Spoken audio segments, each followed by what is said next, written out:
खुलुमबाय नोंथांमोनखौ बयखौ बरायबाय दिनै 28 जुन 2023 बाराय जाबाय बुधबार फैदो दिननि खौरांफोरखौ बेखेवनोसै।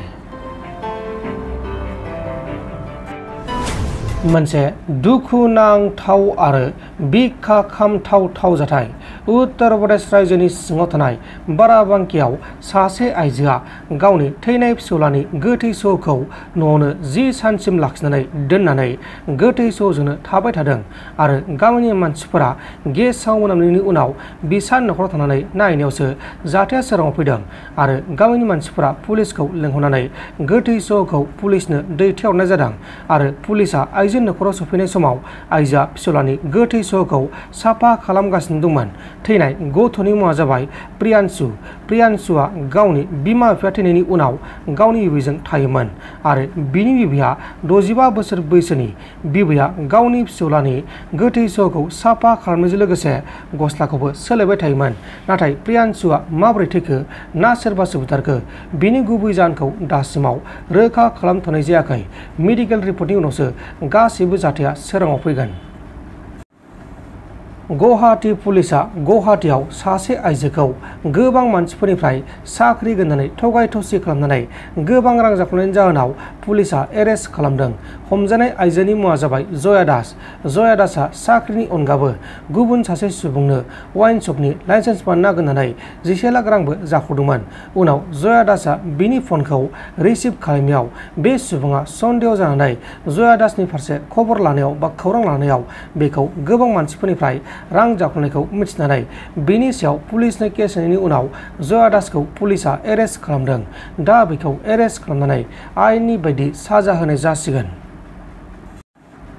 आसाम रायजोआव जानाय दैबानानि थासारिखौ नोजोर लाखिनानै आसामनि सानै एमएलएफोरा दैबानानि जेंनायाव गोग्लैना थानाय सुबुंफोरखौ मदद खालामनो थाखाय सिगांबोदों आरो मदद खालामनो थाखाय सानै एमएलएआ गावसोरनि एमएलएनि 1 दाननि दान बान्थाखौ चिफ मिनिस्टार रिलिफ फान्डआव दान होदों। दान होनाय सानै एमएलएफोरनि मुङा जाबाय मानब डेका आरो सुशान्त बरग'हाइ। मोनसे गिख्रंथाव लामानि जाब्रबथाय जादों। बे गिख्रंथाव लामानि जाब्रबथायजों सा 10 सुबुङा अबथिरायै जिउ गोमानांगौ जादों।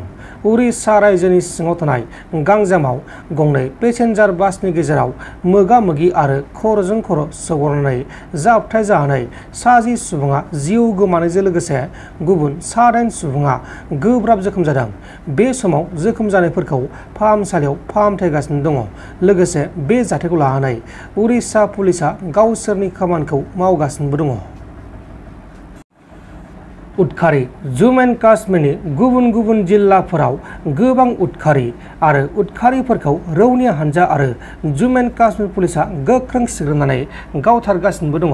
बेबायदिनो जम्मु एन्ड काश्मीरनि सिङाव थानाय कुलगामाव मैया फुंनि समाव रौनिया हानजाया गोख्रों सिग्रोमनानै सासे सिनाय मोनि उदखारिखौ गावथारनो हादों आरो बे थैनाय उदखारिनिफ्राय गोबां सिलाइफोर आरो गुलिफोरबो बोखांनो हादों आरो बे समावबो बे उदखारिखौ गावथारनाय जायगायाव अपारेसन खालामनाया सोलिगासिनो दङ।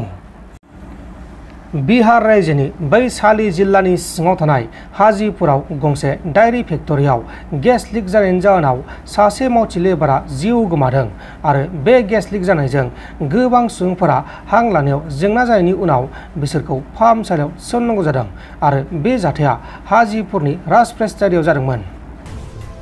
नोंथांमोन दिननि खौरांफोरा बेखिनिल'मोन। बेखिनिसिम नायनायनि थाखाय नोंथांमोननिसिम रोजा रोजा साबायखर। गोजोन्थों। एसेनोसै। जय बर' हारिनि।